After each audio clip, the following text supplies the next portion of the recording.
Welcome to the Everything 80s 2021 Christmas special.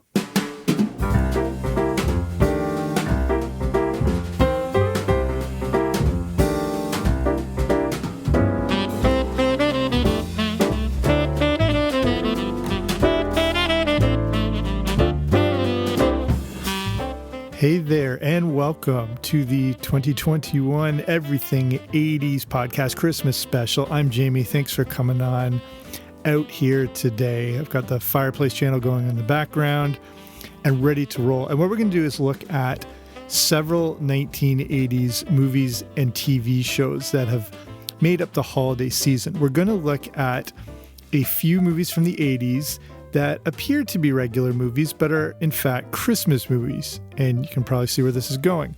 Then we're going to look at 4 or 5 forgotten 1980s Christmas specials that I think are worth looking back at and have been sort of lost to time, but they're still available to watch. So I think it's worth recapping all that. Okay, let's get right into it.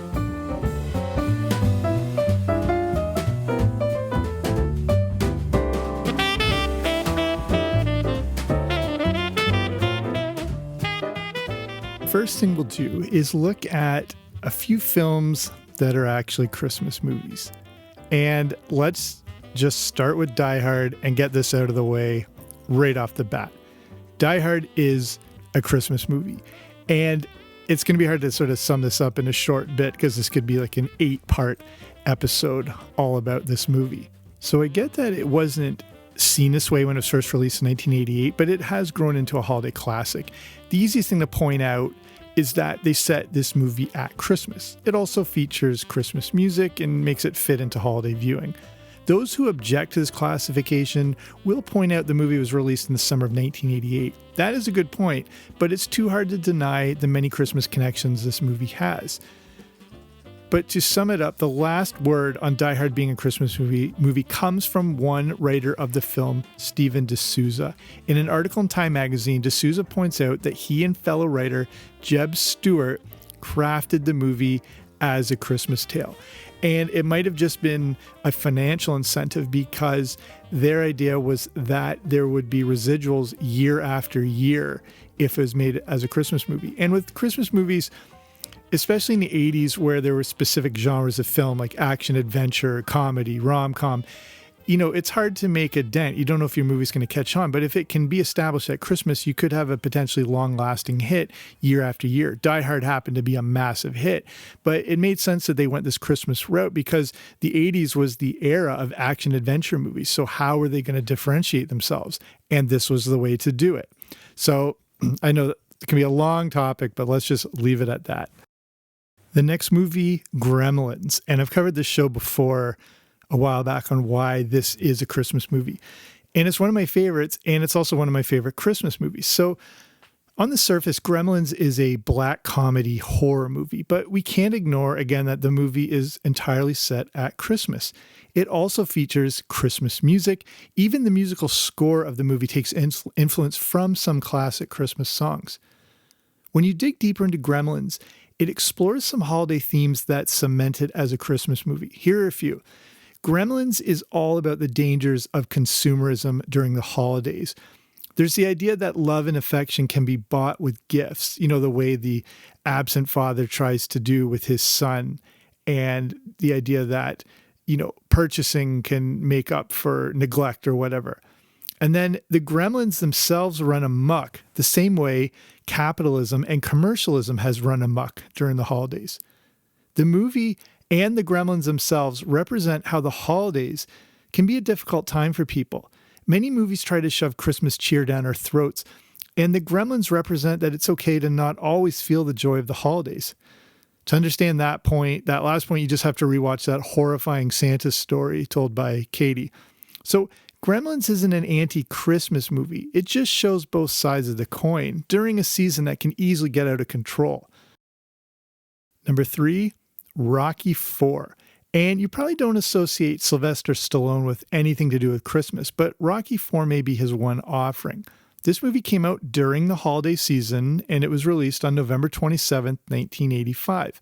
This is a simple sort of premise, but the culmination of this movie involves the final showdown between Rocky and the Russian Ivan Drago, that with the final fight taking place on Christmas Day. Rocky trains through Halloween and Thanksgiving as if they are warm-ups for the other big holiday that's right around the corner. The movie even finishes with Rocky wishing his son, who's watching at home on TV, a Merry Christmas. Okay, here's the last one. And it just misses the cut of the 80s, but from 1992, but connected to the original. And this is Batman Returns, which is pretty much a direct sequel to the 1989 Tim Burton classic. And if you haven't seen Batman Returns in a while, definitely go back and check it out. This movie is astonishing, and I think it's one of the best comic book movies ever made. The follow-up, like I said, to the 89 classic wasn't overly well received at first, but over the years, appreciation has grown. What makes Batman Returns a Christmas movie is, again, the obvious fact it's set during the holidays. The setting of the entire movie looks like a very Gothic-themed Christmas, but Christmas nonetheless. Villains are shot at Christmas presents, there's a tree lighting ceremony, a Christmas ball, and Christmas music plays throughout.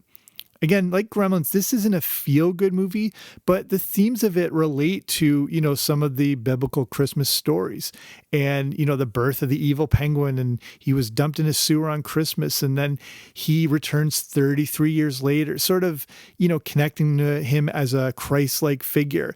And then he takes on, from the biblical Christmas tale with Herod wanting to take out all the firstborn sons, and that's his exact plan to do to the firstborn sons of Gotham. So, obviously this movie is quite a bit darker than you may remember, but it does finish on a positive note with Bruce Wayne wishing Alfred a Merry Christmas and wishing goodwill toward men and women. So similar to Gremlins, Batman Returns isn't an anti-Christmas movie, but one that looks at the holiday from another angle. So that's the Christmas movies that appear to be regular movies, but are actually Christmas movies. Now let's look at some forgotten 80s Christmas specials that definitely represent the holiday season and the 1980s very well.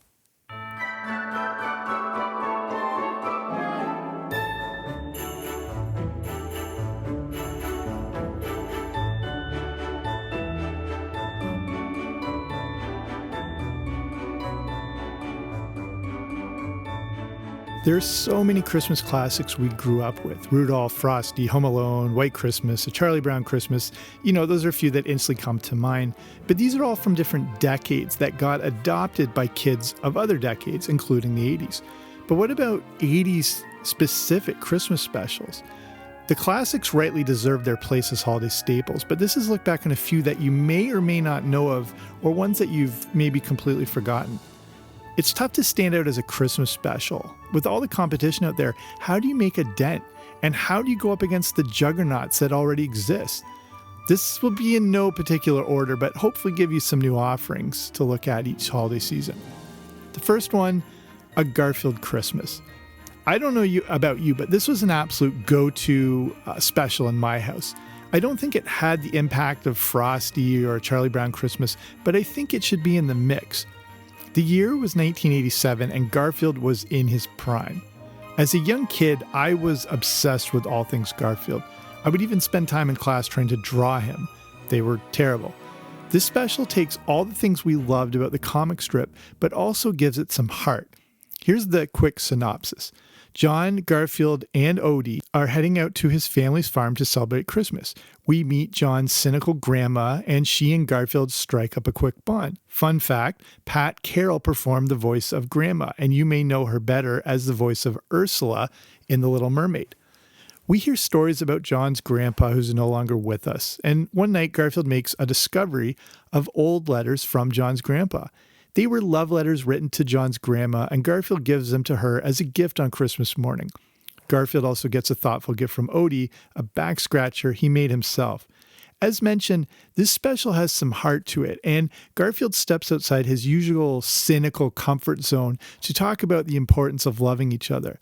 This special is interesting because it's semi-autobiographical, and it's focused on the actual childhood of Jim Davis. He even had a brother they called Doc Boy.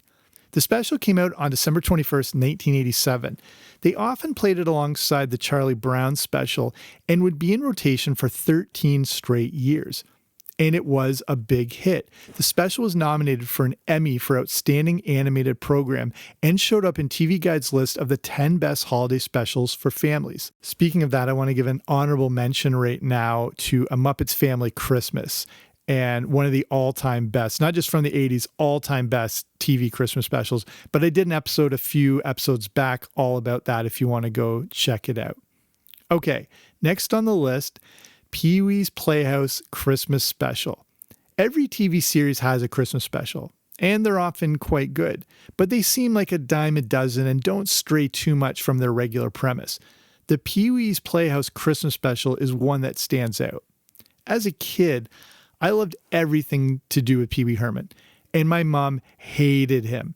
This led to the banning of his show in my house, and you can imagine how much more that made me want to watch. Pee-wee's Playhouse was so wonderfully bizarre. It was somehow ahead of its time and also a throwback.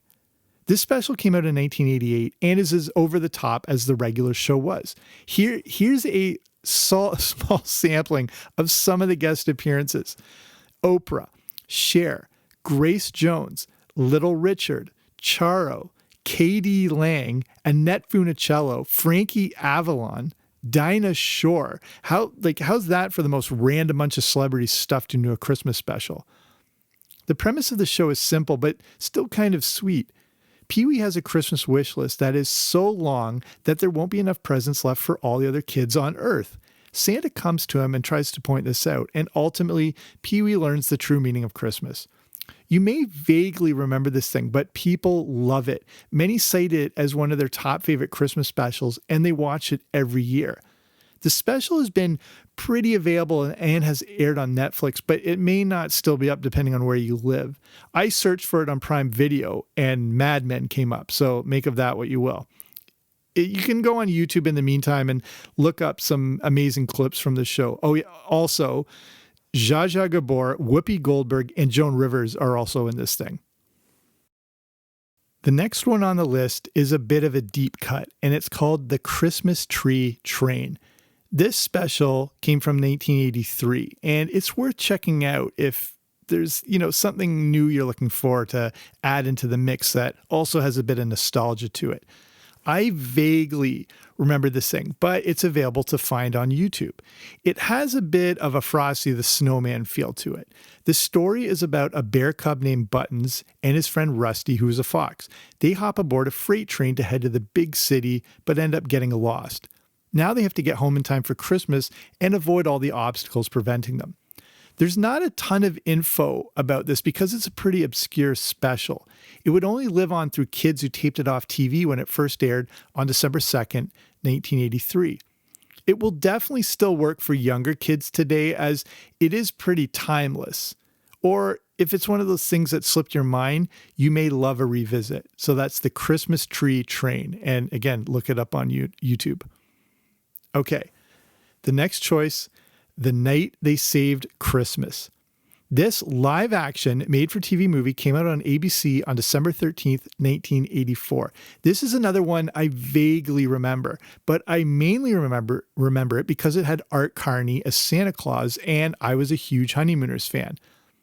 The Night They Saved Christmas is about an oil company exploring the North Pole.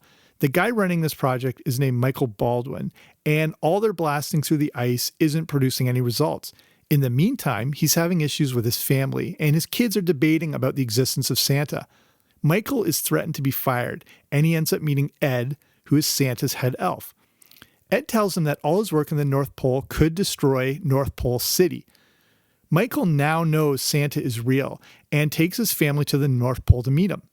Michael tries to protect North Pole City from an evil business owner, as one more blast for oil could ruin Christmas as we know it. So Michael fails, and Santa and North Pole City are destroyed. Obviously, they're not. Michael is able to prevent the damage, and the evil business owner sees Santa and his reindeer and becomes a believer. Since this is a TV movie and from 1984, it looks kind of cheap, but is still filled with a ton of 80s Christmas charm, Again, luckily, the gods of YouTube have it up and you can watch the entire thing still. This special was a big hit at the time and was actually nominated for an Emmy for Outstanding Children's Programming. Also nominated that year, check this list out: Punky Brewster, Reading Rainbow, and an Ewok Adventure. That's some heavyweights right there. If you're looking for a new Christmas special to embrace with a real 80s connection, you'll want to give The Night They Saved Christmas a shot. Also, a young Scott Grimes is in this. You may know him from ER, Band of Brothers, and the voice of Steve Smith on American Dad. Also, there's an appearance by a Tomy Omnibot at the end, which I'm a big fan of. Our last choice is one of the most interesting and also probably the most bizarre Christmas special out there, and it's called The Life and Adventures of Santa Claus. And I think this is worth looking at, as most people don't know it, but it is very significant. This was a stop-motion special made by Rankin Bass, and it was the last Christmas and really overall production they ever did. Rankin Bass and Christmas go hand in hand. The production company shaped the childhoods of millions of kids at Christmas, and it really wouldn't be the holidays without their specials. And I've done a whole bunch on the Rudolph special before, how it was a special from the 60s that was really adopted by kids of the 70s and 80s. And then they passed it down to their kids, and it still lives to this day. Here's a fun fact with Rudolph. I won't go too much into this. In the opening credits, I don't know if you've ever noticed this before, but when they're putting the year release of Rudolph, it's actually in Roman numerals. You may have noticed that on one of the packages. The problem is they thought they had the correct Roman numerals for 1964. What it turns out they were spelling out was the year 1164. And it seems like a, insignificant oversight, but it was one that actually had some real big legal ramifications, and it meant they didn't have true copyright ownership to this whole thing. And it's almost that it exists in the public domain. And that's why you've seen so much usage of Rudolph and the characters and the stop motion characters in movies, in countless commercials. You can probably think of a bunch where they go back to these stop motion characters, and that specific look is because Rankin Bass technically didn't have a leg to stand on as far as the ownership because of that one little mistake. But of course, Rankin Bass is more than just the Rudolph special. And of course, Frosty the Snowman and the Little Drummer Boy and whatnot. There are a ton of other incredible specials they created, including a pretty unknown Halloween special. As I mentioned, this was the last Christmas special they would produce before the company shut down in 1987. They did do one more cartoon special. It was like a frog thing, and they were actually involved in the Thundercats cartoon. But that other cartoon special came out before this Christmas one. So this is really the last thing Rankin Bass ever made. And I'll admit, this one gets pretty bizarre. It's like a Lord of the Rings Christmas special. Here's the rundown of the plot. The Council of the Immortals is where the story of Santa Claus is told. Ak, that's the name, A.K., was one of the council, and he shares how he found Santa abandoned in a snowy woods. This actually would conflict with their origin story of Santa told in Santa Claus is Coming to Town. And this is very odd because if you are a Rankin Bass fan, you know it's like the original MCU, and the whole universe is connected, and all these characters have crossovers and appear in other things. They're referenced in other future stories. And so this one was interesting that there was actually kind of a mistake. So Ak and a lioness named Shigra both raised the baby. Baby Santa is then stoned by Nisil. He's a fairy, but ends up getting to raise the baby Santa. So now they've called him Claus. This gets very bizarre. When Claus grows up, he has to go live with the mortals. So to fit in, he sets up a workshop with an elf named Tingler. Claus ends up making toys because all the kids love them. He then delivers the toys in a sack until a bunch of thugs jump him. Ak sees how important Claus is and gives him immortality to keep delivering his presents every year. The Life and Adventures of Santa Claus is based on a book of the same name from 1902, and 1902 that is, and was written by Wizard of Oz creator L. Frank Baum. So this may explain the fantastical elements to it. And of course, I mentioned this story is pretty dark. So the original story. So Rankin Bass created the character of Tingler, who was not in the book, to bring a bit of comic relief to the show, which is, a standard in all Rankin Bass productions. You may or may not remember the special when it came out, but there was a lot of hype to it. It was a Rankin Bass Christmas special after all. The show first aired on December 17th, 1985 on CBS and had a pretty huge 12.5 rating and 19% audience share. That means that 1 in 5 TVs turned on that night were watching it. The best fact of this whole thing is that a young J.D. Roth provided the voice of the young Santa Claus. Yes, the same J.D. Roth from Funhouse. Hopefully you remember that amazing game show. So the life and adventures of Santa Claus didn't end up being a Christmas classic, but it's still a very significant special from the 80s and representative of the production company that is synonymous with Christmas itself.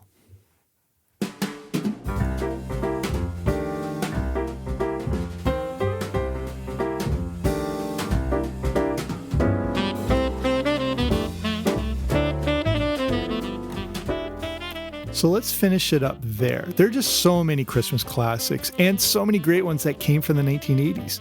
So today I just wanted to look at a few of those ones that you may have forgotten about, or some of them might be brand new. The thing I love about the holidays is our own little traditions. There are some movies and specials you may think are ridiculous, but they are a cherished part of everyone's holiday viewing, no matter what those traditions are. I have a few that people probably think are ridiculous, like still watching The Muppets Family Christmas or the Star Wars Holiday Special, but it just wouldn't be Christmas without them. So I'll finish it there. If you celebrate it, have a very Merry Christmas, but just enjoy the holiday, enjoy the time, be with the people you love and care about, and just enjoy those things that bring you joy during the holiday season. So that's it for me. I'll talk to you soon.